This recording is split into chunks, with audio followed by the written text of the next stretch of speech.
오늘 이 시간 우리에게 주신 하나님의 말씀은 시편 88편 10절에서 18절까지의 말씀입니다.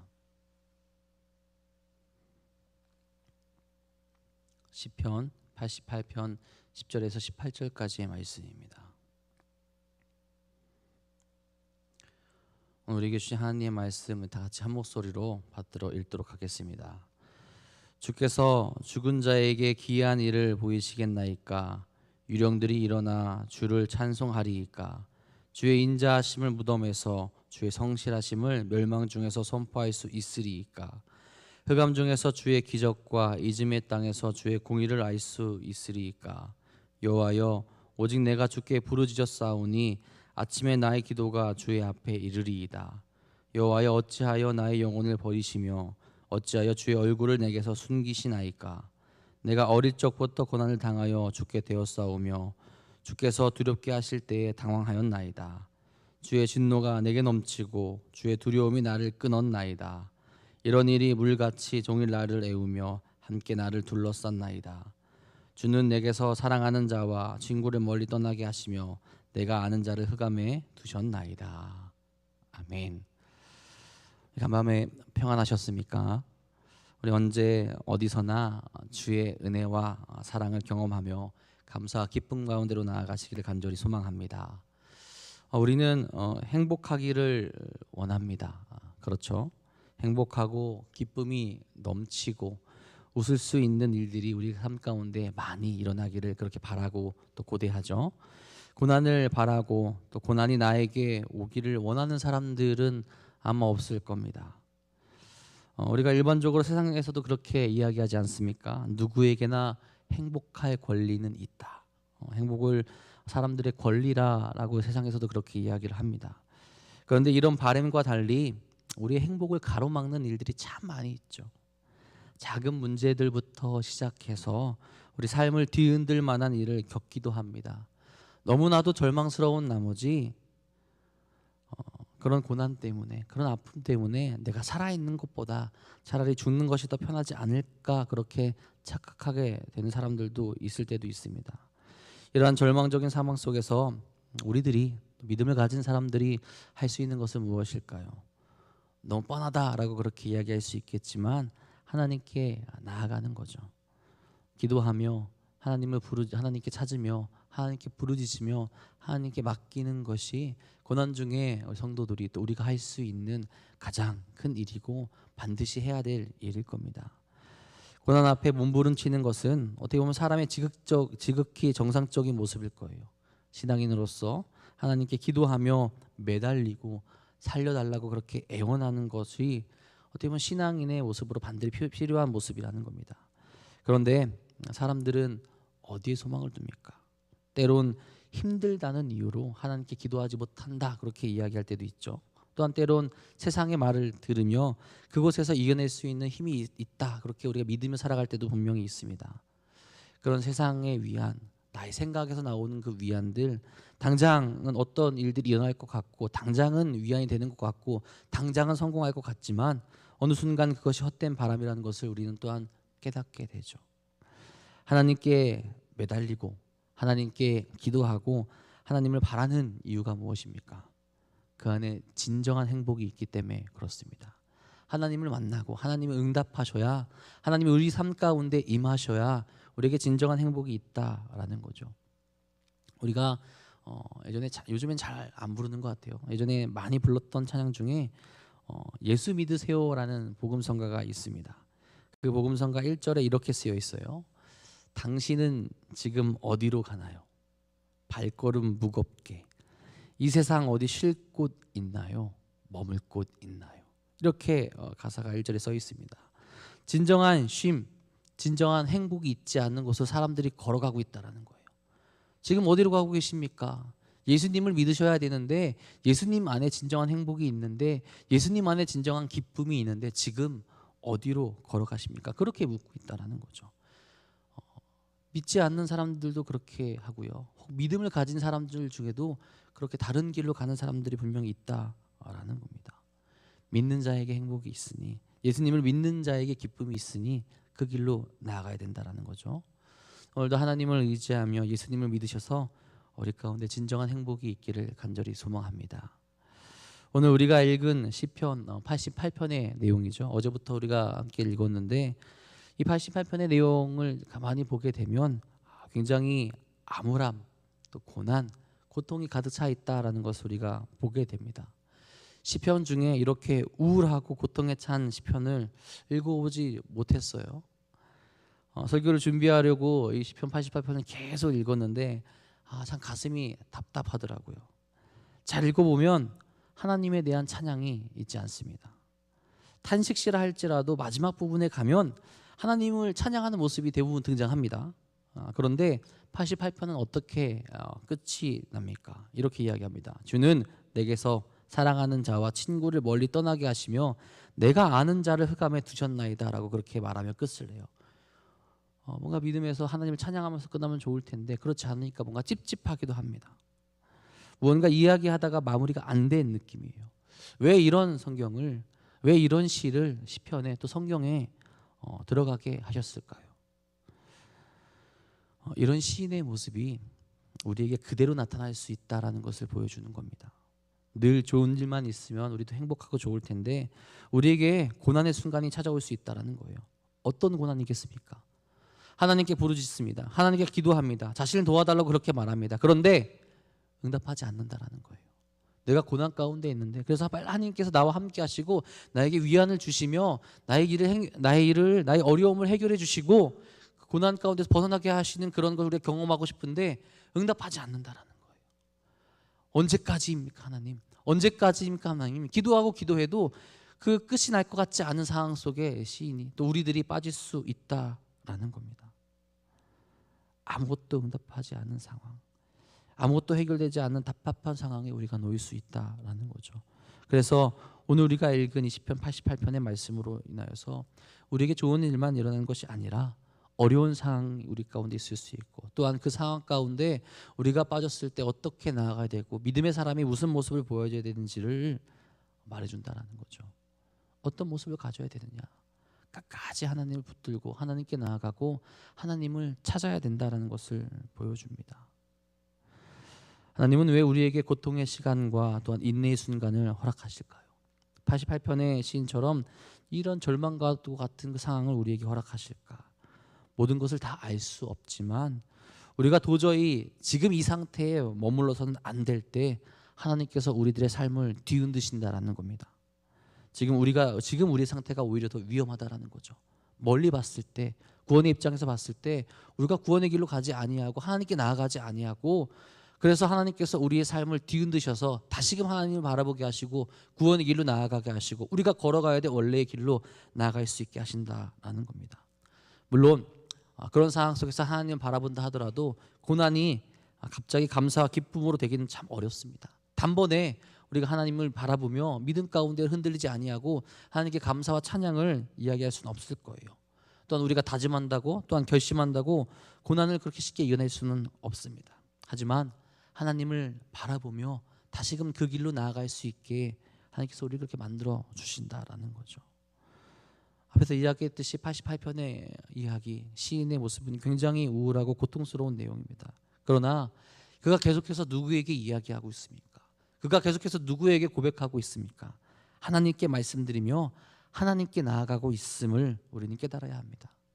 하나님만이 그를 행복하게 그리고 평안하게 만들 수 있다라는 거죠. 그렇기에 목숨이 끊어질 것 같은 그런 상황 속에서도 하나님께 기도하고 나아가는 모습을 시를 통해서 우리에게 보여주고 있다라는 겁니다.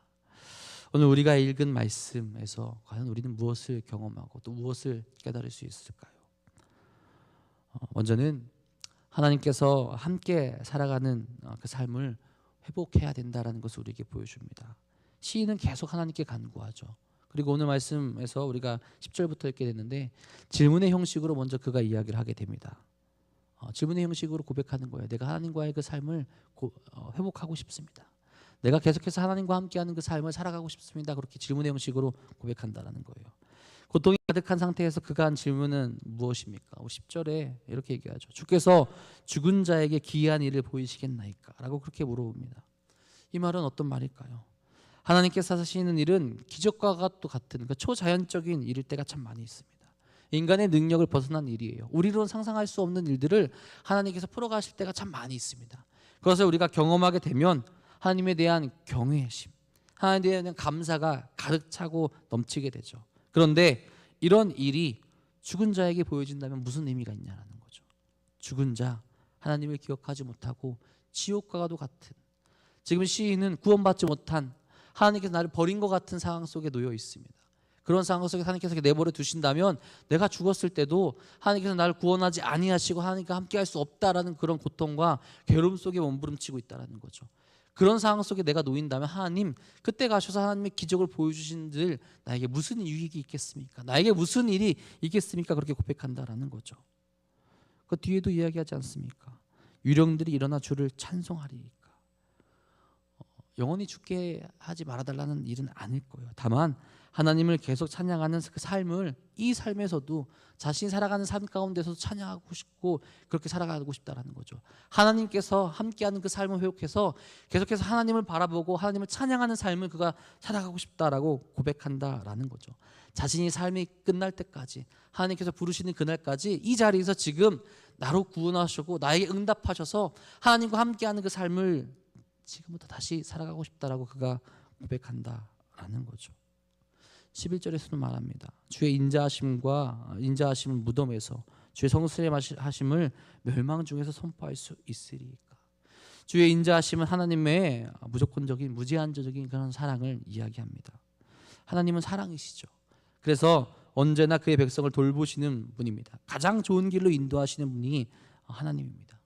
그런데 시인은 무덤에 들어가고 멸망을 당한 상황에서 주의 인자와 주의 성스레하심을 어떻게 고백하고 선포할 수 있겠냐라고 이야기하는 거죠. 자신의 상황이, 자신 처한 상황이 너무나도 괴롭고 어려운데 제가 어떻게 이 세상 가운데 사람들에게 그 성실하심을 선포할 수 있고, 내가 그 상황에서 죽게 되었고 멸망하게 되었는데 어떻게 하나님을 자랑할 수 있겠습니까? 이렇게 이야기한다라는 거죠. 그러니 나에게 응답하셔서 나의 상황을, 나를 멸망 가운데로 인도하지 않으셔서 이제는 하나님을 자랑하고 싶다, 하나님을 자랑하고 하나님을 선포하는 삶을 제가 정말 자랑스럽게 시원하게 말할 수 있는 그런 상황으로 만들어 달라는 이 간구가 이 안에 있다는 거죠. 하나님께서 하나님과 함께하는 그 삶을 나에게 회복해 주셔서 내가 마음껏 하나님을 자랑하는 그 삶을 살아가고 싶습니다. 그렇게 고백하고 있다라는 겁니다.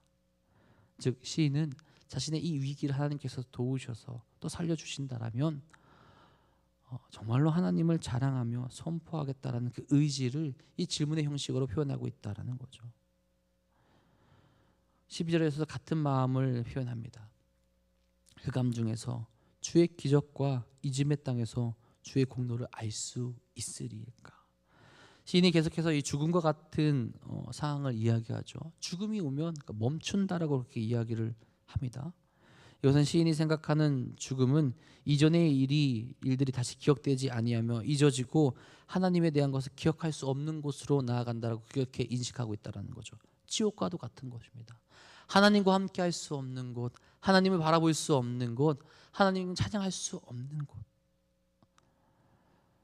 그러한 죽음으로 나아가게 되면 하나님에 대해서 잊고 하나님을 찬양할 수 없고 하나님과 함께할 수 없다라는 그런 두려움과 공포가 그게 있다라는 거예요. 주의 공로를 알 수도 없다라는 거죠. 그런 죽음으로 보내지 말아달라고 지금 시인이 질문을 하며 간구하고 있다라는 겁니다. 어렵게 이야기하고 어렵게 질문을 했지만 시인이 바라는 것은 무엇입니까? 계속해서 하나님과 지금 이 자리에서 그 삶을 회복하고 싶다라는 겁니다. 풍랑이 있는 바다에 있을지라도, 고난 가운데 있을지라도 하나님께서 나에게 응답하신다면, 하나님께서 나에게 말씀하신다면, 하나님께서 나에게 역사하신다면 이 바다를 건널 수 있다는 확신이 그에게 생긴다라는 거죠. 여전히 하나님께서 나에게 오시고 나에게 임하신다면 그가 찬송할 수 있고 소망을 품고 바다를 헤쳐나갈 수 있다라는 겁니다. 여러분, 우리도 계속해서 구하고 간구할 수 있어야 됩니다. 하나님이 우리 삶에 임재하시고 우리를 이끌어 주시기를 이렇게 기도할 수 있어야 되죠. 그래서 하나님의 기적을 바라보게 하시고 그 기적으로 말미암아 찬양케 하시고 주의 성실하심과 인자하심을 경험할 수 있도록 우리가 기도할 수 있어야 됩니다. 그 삶을 통해서 우리가 하나님을 자랑하며 하나님과 함께하며 기쁨을 누리며 하나님의 삶을 선포하며 나아갈 수 있어야 한다라는 거죠.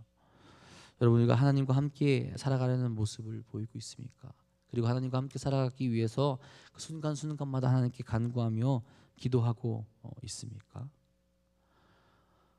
시편 88편의 이 시인은 그래도 하나님의 부재를 괴로워하며 부르짖고 있지만 계속해서 하나님께 나아가고 있음을 이렇게 보여줍니다. 하나님에게 소망이 있기 때문에 그래요.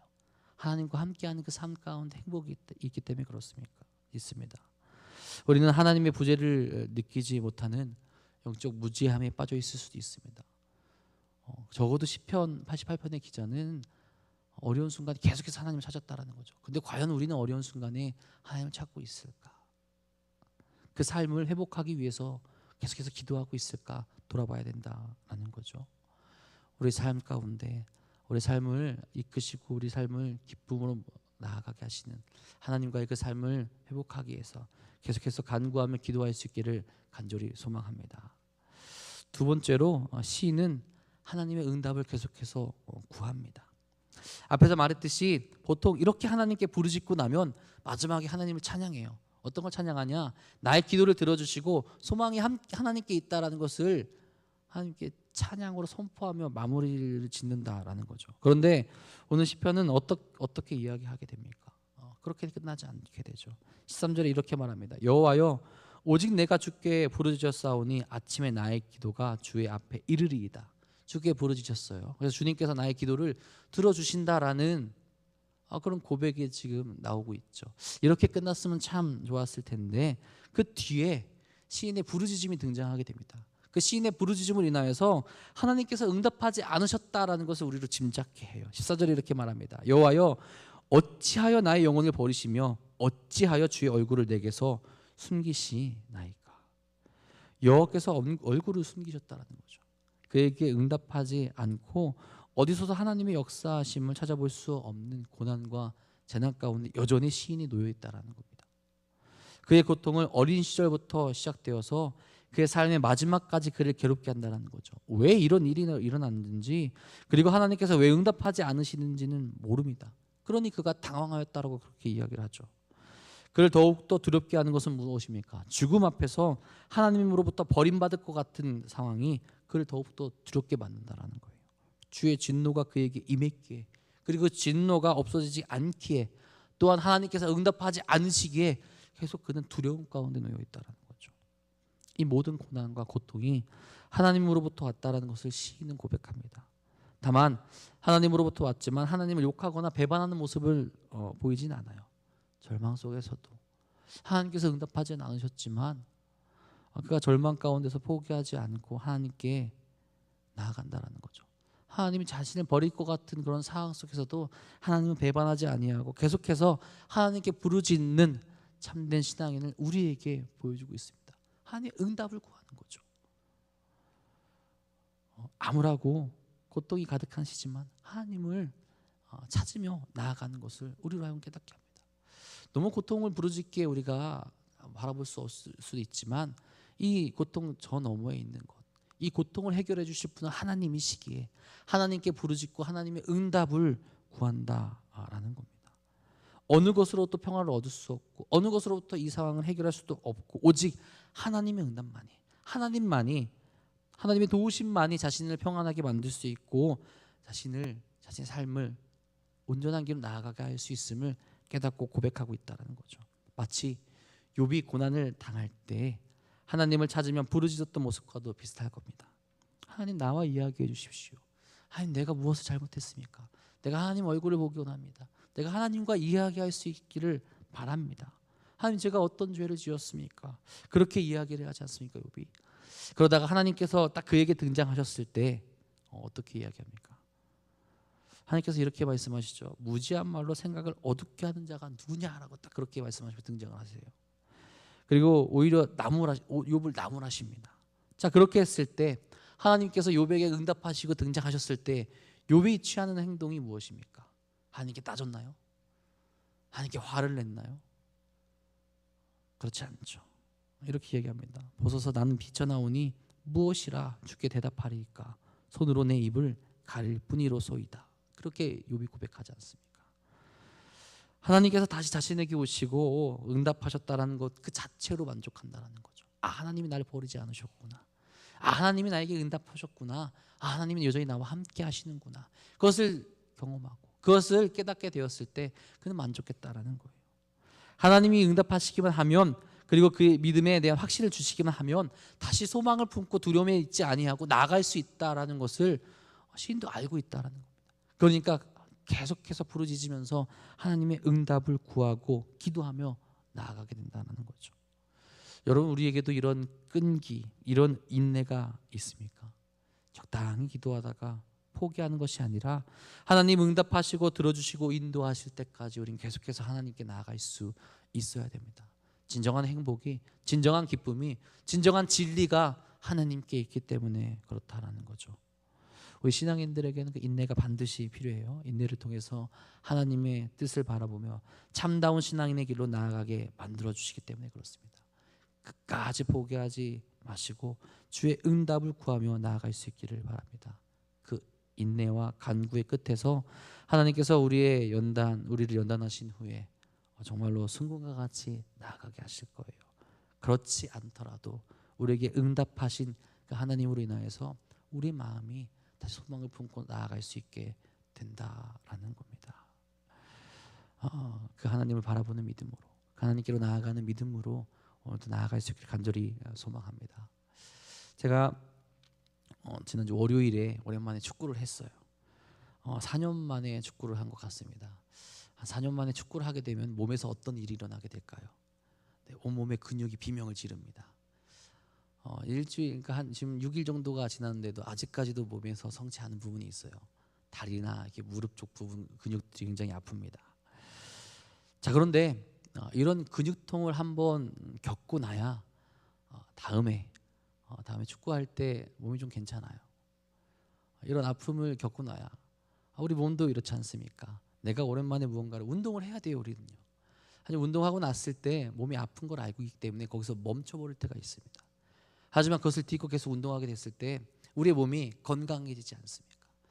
아마 우리의 삶도 마찬가지일 거예요. 우리 가운데 고난이 찾아오게 되었을 때, 아픔이 찾아오게 되었을 때 그 고난 때문에 멈추고 쓰러지고 넘어지는 것이 아니라, 포기하는 것이 아니라 고난을 딛고 일어나서 하나님께 나아가게 됐을 때 우리 신앙의 모습이 더욱더 건강해지고 하나님을 더욱더 찾게 되고 더 신실한 믿음 가운데로 나아갈 수 있게 하신다라는 겁니다.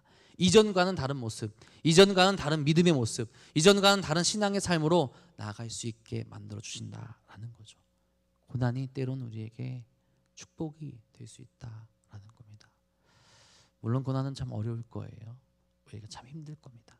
하지만 믿음으로 하나님을 바라보시면서 고난 가운데 하나님과 함께하는 그 삶을 기도하시고 하나님의 응답을 항상 구하면서 나아가시길 바랍니다. 그 삶 가운데 하나님께서 반드시 우리에게 응답하셔서 더 큰 믿음의 길로, 더 큰 은혜의 길로 우리 인도하실 겁니다. 오늘도 그런 마음으로 함께 기도하시고 하나님을 찾으시고 하나님께 나아가는 귀한 하루 되시기를 주님의 이름으로 간절히 축원합니다. 함께 기도하시겠습니다. 사랑의 주님, 오늘도 우리가 주 앞에 간구하며 또 기도하며 나아갑니다. 우리 삶 가운데 항상 기쁘고 행복한 일이 가득하면 참 좋을 텐데 아버지, 우리 가운데 어려움이 있고 아픔이 있을 때가 참으로 많이 있습니다. 주님, 그때마다 우리가 포기하지 아니하고 주님께 기도하며 주님께 간구하며 주님께 부르짖으며 나아갈 수 있는 믿음을 우리에게 허락하여 주옵소서. 하나님을 믿고 따르는 이에게 소망이 어디에 있겠습니까? 오직 하나님께만 있습니다. 오직 주님께만 있습니다. 주님, 우리가 그 사실을 언제나 깨달아 하나님께 기도하며 하나님만 부르짖으며 하나님께 나아갈 수 있는 삶을 저희들에게 허락하여 주옵소서. 혹 지금 너무 힘들어서 넘어지고 눈물을 흘리며 쓰러져 있는 이들이 있습니까? 주님, 그들에게 임재하여 주옵소서. 주님, 그들의 기도에 응답하여 주옵소서. 속히 그들과 함께하여 주셔서 다시 일어날 수 있게 인도하여 주시고 다시금 하나님을 바라보며 살아갈 수 있는 믿음의 길로 달려나갈 수 있도록 인도하여 주옵소서. 아버지께 나아가는 것이, 하나님께 나아가는 것이 우리의 가장 행복한 일임을 다시 한번 깨닫게 하여 주셔서 언제 어디서나 주께 부르짖을 수 있도록 인도하여 주옵소서. 특별히 우리 사랑하는 도남동 교회 안에 아버지여 주께 기도하고 주께 부르짖는 모습이 가득 넘치길 소망합니다.